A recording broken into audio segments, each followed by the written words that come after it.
Marihuana is an exploitation film from 1936 that tells the story of the fall of a young woman due to drugs, specifically focusing on marijuana as a gateway drug. So we open in a bar of some kind.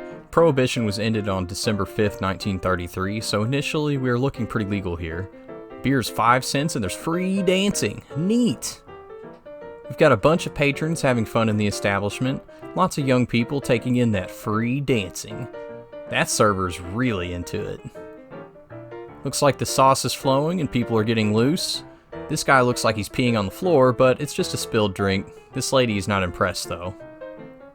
It all actually looks pretty familiar, just having a good time cutting loose at the local bar. We cut to a home where we learned that a girl named Burma apparently went over to a friend's house to do homework. Could she be one of the spirited youths we just saw at the bar rousing it up? Yep, indeed she is. Right off the bat, we are shown that she lied to her mother and is actually out at a bar getting lit with the squad. I wonder how old she is. I looked it up and it seems that after 1933, the drinking age was 21 in most places. It was 18 in some, or 18 for beer only, but 21 for liquor in others. Kind of a mix. In Oklahoma, it was 21 for men and only 18 for women, but only for beer under 3.2%. Either way, we can assume she's at least 18. So the gang is just hanging out and we see a cool cat just posted up at the door. A suave-looking fellow comes in and they scope out this skinny dude at the bar who looks like he's had a few too many. A bunch of balloons fall down and everyone has a good old time with them. The older patrons are a little concerned by this though. Some of these kids are burning it up. So everyone settles down and goes back to their tables. The shady guys eye Burma's table and then they have some drinks sent over to them. Classic move. And it works, because Suave Guy gets invited right over and immediately starts hitting on Burma. I'd go out of my way to be with so much youth and beauty. He introduces himself as Tony, but is cut short though as he has some business to attend to. Ah, it's a drug deal. It seems like something shady is afoot. This guy is really having trouble eating a hot dog. He must really be sloshed. Or that's just how they ate them back then. This other dude at the table apparently was watching this for some reason, and it gives him the idea that they should have a weenie roast. Tony offers up his beach house as the location, and plans are made for the next Saturday night. Burma gets a ride home from her boyfriend, Dick, and that's exactly what he tries to get her to— Hey! It starts to look like the movie is about to take a very different and dark direction, but Burma gets out and starts to walk home. There's a weird scene where she's walking down the road in the dark and Dick is driving the car. When I first saw this, I was almost sure that he was going to run her over at some point. But nope, he just cruises up next to her and she hops in, obviously upset, but all is well and they share a laugh. This movie is supposed to be about marijuana, but so far we've seen a lot of drinking, and now we have sexual assault. And while we have seen one drug deal so far, we don't know what substance was obtained. So Burma gets home, and of course her worried mother is up waiting. She asks her mother for an evening gown for next Saturday, and here we find that she has typically gotten hand-me-down items from her older sister. She wants something new for herself, not something used from her sister. Her mother makes it out to seem that once the older sister is married, then Burma can get new stuff. But until then, she's stuck with the secondhand stuff. Luckily, the older sister is engaged already, so she won't have to wait long. But this seems to contribute to some of Burma's behavior later in the movie. So it's next Saturday now, and Dick and Burma are discussing the weenie roast coming up that night. They're thinking about how to lie to their parents again so she can go. Those poor, misguided youths. Already on a dangerous path. Tisk tisk. Well, fast forward and we see the party happening at Tony's beach house, and it is pumping. People are dancing on tables, drinking, canoodling, and just engaging in general tomfoolery. Mind you, these people are effed up right now. I mean, look at them stumbling around and everything. If you've ever been to a party, you know that stupid shit starts to happen at this point. And so, of course, Tony has his goon bust out the reefer from behind a hidden stone, and he casually sets the box of joints on the table. If you haven't noticed from how creepy these guys have been so far, they have targeted this group of young spirited youths with much potential and bright futures, and intend to ruin their lives by getting them hooked on the devil's lettuce. I mean, this is classic drug dealer tactics right here. Go to a bar, pick out a bunch of young people looking to party, invite them over to your beach house for drinks, get them hammered, and then get them hooked. Typical. This chick finds a shotgun upstairs and just starts aiming it all over the room while slurring out drunken nonsense. Now that's definitely unsafe, and she's drunk as all hell. Syrup, out me a shotgun. Keep in mind that so far, no one has used any marijuana yet. Everyone has just been drinking the whole movie. This awkward guy delivers a weird innuendo. Slippery drink for sliding girls. So, anyway, the shit-faced senoritas find the joints and light up, thinking they're cigarettes. Hey, this is the same way that Hank Hill accidentally got high. No, my eyes are turning bloodshot. I'm going on a trip. I look like I'm doped out of my gourd. We tried Tony's giggle water, let's try his giggle weed. We see Burma take a few puffs, and immediately she starts laughing. They all do. They've been struck by the giggle weed. Dick doesn't seem to approve of this wild version of Burma. Everyone starts having a grand old time laughing and stumbling around. They're all drunk off their asses and blitzed out of their skulls. Look at them. And what do the ladies do? They take their clothes off, of course. This is a beach house, so naturally they all want to go skinny dipping in the moonlight.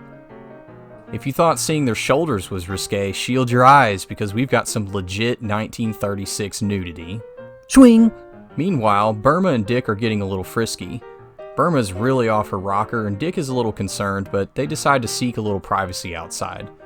Funny how he made forceful advances earlier, but now he wants to be cautious. So anyway, they're hanging out on one part of the beach while the naked ladies streak outside and get to dip in the skinny. The rest of the men come looking for the women, and all they find is their clothes. If you're a guy at a party and you find this, you'd probably feel like this was your lucky day. I mean, this is like some American Pie kind of stuff. You got all these party girls, and now you detect evidence that they're all naked somewhere nearby. Sounds great, right? Fool! This movie is to educate about the drug problem. They've all made a huge mistake. So the guys chase the girls around on the beach because why not? While Tony and his goon revel in their unfolding scheme to generate business by getting young people addicted to drugs. Burma and Dick get real sappy and sloppy on the beach while the guys continue to chase the naked ladies around until they all end up back inside. They notice that one of the women is missing, and Dick goes out to try and find her, but it's too late. She was sucked out in a riptide and drowned. Tony sits them all down and gives them a firm talking to. He warns them not to mention that they were partying in his house and just to stick with the weenie roast story to the cops. Yeah, if you didn't notice, they didn't roast any weenies, only themselves. He also says that if they tell the truth, there will be an investigation and they will all become wards of the juvenile court, suggesting that they are not legal adults. So the family finds out about the incident and are upset at Burma. Her mom is real concerned for some reason that the older daughter won't get married now that this has happened, something about their reputation. This upsets Burma because she doesn't feel like her family really cares about her. All they care about is her older sister. So she cuddles a dog. Sometime later, Dick pulls up and blasts his goofy-ass car horn. Burma wants to move out of her parents' house, so she proposes to him, and he refuses, stating he needs to get a job to support them first. The mood shifts quickly, though, as Burma apparently has a more serious reason for wanting to get married. She doesn't actually mention the reason, but Dick immediately changes his tune, so it seems like he knows something too. Could they have done something naughty? Well, Dick suggests that he'll go speak to Tony, and maybe he can help out somehow. When he gets there, Tony is just chilling out behind some paper. Dick explains that he got Burma in trouble and really needs help so he can marry her. Being a nice guy and an entrepreneur, Tony hooks him up with a sweet gig moving some product for him. Yep, he weaves his web ever much so, and has this kid go on a drug run for him. We then see Dick and the goons are on a boat grabbing the goods. Head goon tells Dick that if anyone asks, it's just tea. As they're moving the leaf, they get ambushed by police and everyone scatters. The cops immediately open fire on the fleeing men and chase them down an alley. Dick is able to hide and makes a break for it when the cops run past, but he gets spotted and pursued. As he makes it across the road, he takes a hit, but manages to lose them. Unfortunately, he succumbs to his wound and dies. Next, we see a newspaper article for the marriage of Burma's older sister, and of course, adjacent to it is an article about Burma's boyfriend killed in the drug deal. So Burma is in some kind of trouble. She's already upset with her family over their preferential treatment of her older sister, and now her boo is dirt. So what does she do? She runs to her drug dealer. She blames Tony for what happened to Dick and threatens to turn him in, but Tony brings out the big guns. What about the baby? Baby? Say what? Yeah, Burma's pregnant with Dick's child. Apparently, they made the beast with two backs that night on the beach when that girl died. Dick told Tony in hopes that it might make him sympathetic to his plight. Tony uses this information against Burma, striking a nerve with her as the screw-up for her family, or at least Burma's own perception of herself as this role. This gives her pause while Tony fetches something out of the fireplace. He fixes her a drink with the powdery substance, which we can assume is some kind of narcotic, and tells her that he can take her away somewhere else to have her baby. She goes along with this idea and runs away from home to have a love child.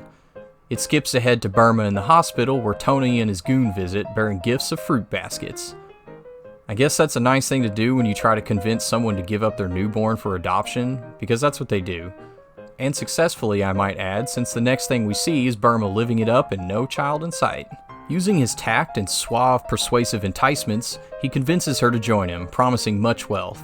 The whole thing goes to her head and she develops a taste for the sweet life as a dope dealer, adopting the moniker of Blondie. With her help, Marijuana floods the streets along with all kinds of narcotics, causing a wave of crime as she sells. Despite all the newspaper articles about marijuana, none of them mention the heroin, which she also sells. She makes a delivery to a customer who's obviously fiending for a fix but can't afford to pay. In exchange, she accepts the woman's engagement ring, stating that she should be the doll sporting all the rocks. As she leaves, she observes a family with a young girl and is clearly touched in a regretful manner. However, as soon as she gets back to the pad, she does some heroin and pitches a kidnapping scheme to the guys. Her plan is to kidnap and ransom her older sister's daughter for $50,000. Diabolical. So they go through with the plan and the kid just appears out of nowhere. Burma tries to give her milk, but she ain't having it. The druggy lady gets hysterical when her husband asks about her missing ring. He suspects it's Blondie and notifies the police, who dispatch to try and pick her up. Meanwhile, we get a wholesome moment between the child and a drug dealer who really goes out of his way to make sure she has a good time. After letting her pet him, they are interrupted by some cops at the door. As soon as he answers, they give him a whack and handcuff him in the smoothest handcuffing I've ever seen. Not even that lampshade could protect him. After a brief and awkwardly cut interrogation, they get to searching the place. Pay dirt! They're here for a ring now, remember? Yeah, they punch this guy and handcuff him over a ring. But of course they find all the drugs too, and the girl! These have got to be some of the luckiest cops ever. Not only do they bust some drug lords seemingly by chance, but they also find the kidnapped girl all in one fell swoop. So at the same time, Burma is out there in the dark waiting to make contact for the ransom.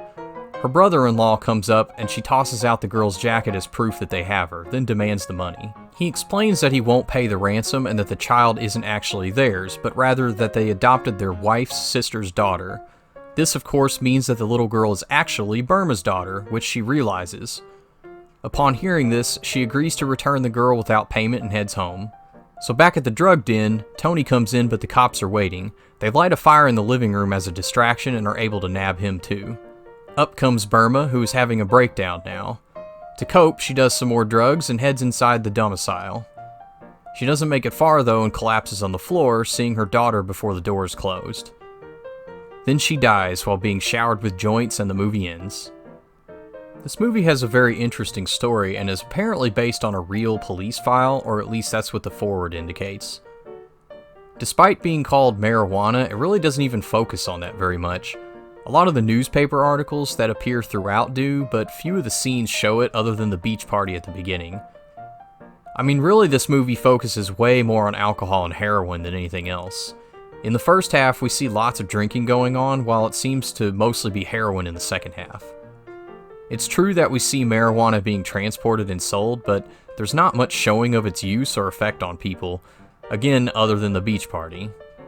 The main argument seems to be marijuana as a gateway drug, being used by suave drug dealers to lure young people into a criminal life. To show this, we witness Burma endure Tony's entrapment, which has a domino effect of consequences. An innocent party, in which everyone was heavily intoxicated, turned dark as a young woman drowned. Burma engages in unprotected sex on the beach and gets pregnant. Dick starts drug trafficking for Tony as a way to make money to support Burma and the child, but is shot to death on the job.